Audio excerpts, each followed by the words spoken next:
in Dallas, where I was born and raised, for quite a while now.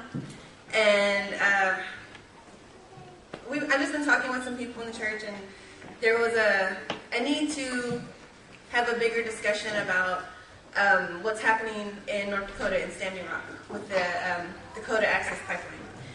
So I decided to I agreed to come and speak a little bit. But I guess the one thing I wanted to stress before I even kind of get started was that an importance within our community. We're a big community. We're kind of spread out. But when we come together, it's like everybody just like, I didn't know there were so many Native Americans in the area. I didn't know this. I didn't know that. And we represent so many different tribes. We represent up to like hundreds and hundreds of tribes in just North Texas alone. And it's very similar to what's happening at Sacred Stone Camp. There are hundreds of nations represented. They've never seen this before. And there's power in just knowing that alone. And it's empowering to see that and see the images and know what's going on. And just one of the things I wanted to discuss a little bit was the need for our community here to be as educated on the issue as possible. To educate each other and our families, our organizations, our churches, to understand what's happening with this pipeline. Understand that the headquarters for this company that's making this happen is just down the road. It's in our backyard. So it's not an issue that's over there. It's not an issue for the Res Indians. It's an issue for all of us, because not only does it affect the tribes that are near the water and their sacred lands, but it affects everybody. We all drink water. Everything about us comes from water. You're a baby, you survive in water when you're within your mom. You come out, that's what you need. You cannot survive without it. So it's that dire, it's that important. But to look into the situation a little more, there are tons of facts. There are tons of things to understand, the science behind, what percent of this, what percent of that is going to affect the water. But also to understand that, that movement, that education, that empowerment starts within our home. So we need to not be afraid to tell the children. And there's I really like the idea when I wanted to talk about that is when I got here, I seen so many more kids today. Just you can hear them, they're talking, they're here, they're running around, and that's a great thing, that we not be afraid to talk about the realities that we're facing. We're talking about our histories, broken treaties, sacred lands, burial sites that this pipeline is disrupting. But we also need to, looking right now at what's in front of us, we need to look in the mirror and see, and are we doing and are we what we want our children to do?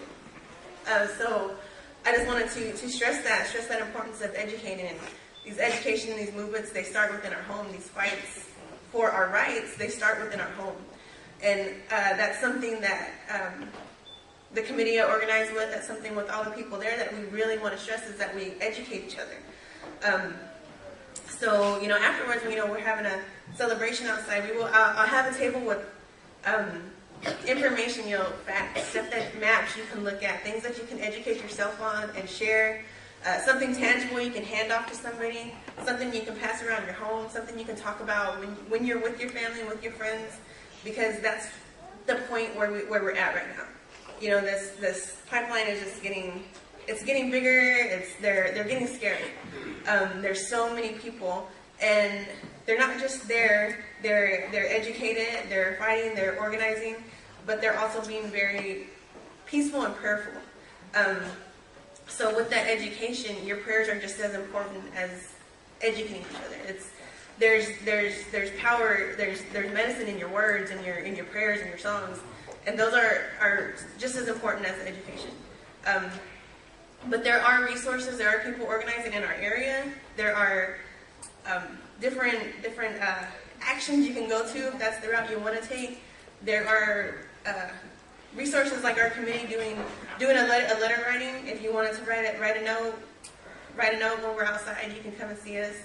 Another ambassador with the committee, Michael Dewey, he'll be at the table with us, and he's a scientist. He can answer questions. He can make these things clear.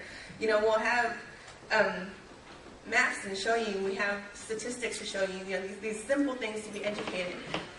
They may seem overwhelming, but they're very, very vital to what we're doing. That fight isn't far away; it's here too. So I guess that's just one of the things I wanted to stress is the education, but to understand that the balance of the education and your prayers, because they are powerful and they're very needed, and just to walk away knowing that, you know, your prayers and your words, they're medicine and they'll heal us, and when we heal, we're stronger than any corporation, any pipeline.